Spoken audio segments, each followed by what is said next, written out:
ज़्यादा वक्त नहीं होता, लेकिन हम ये देख रहे हैं कि 2 साल के अंदर ही इस हुकूमत का बिल्कुल इसने पाकिस्तान को इतना कमज़ोर कर दिया है।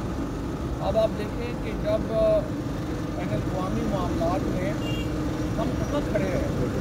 2 साल हो गए हैं, किसी यूरोपीय यूनियन के मुल्क ने शहबाज शरीफ को कॉल भी किया, किसी जमहूरी मुल्क ने पाकिस्तान के मामलात को देखने की भी ज़हमत की।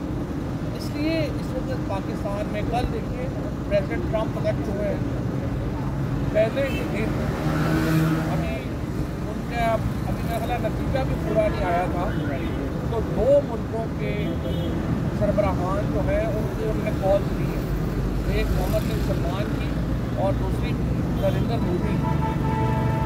बाकी ज़िंदगी में कुछ ज़्यादा वक्त नहीं होता, लेकिन हम ये देख रहे हैं कि 2 साल के अंदर ही इस हुकूमत का बिल्कुल इसने पाकिस्तान को इतना कमज़ोर कर दिया है।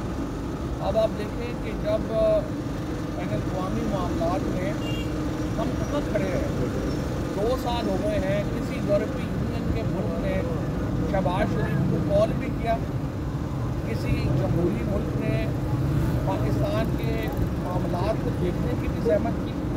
इसलिए इस वक्त पाकिस्तान में कल देखिए प्रेसिडेंट ट्रंप इलेक्ट हुए हैं, पहले ही दिन अभी उनका मेरा ख्याल नतीजा भी पूरा नहीं आया था, तो 2 मुल्कों के सरबराहान जो है उन्होंने कॉल की, एक मोहम्मद बिन सलमान की और दूसरी नरेंद्र मोदी।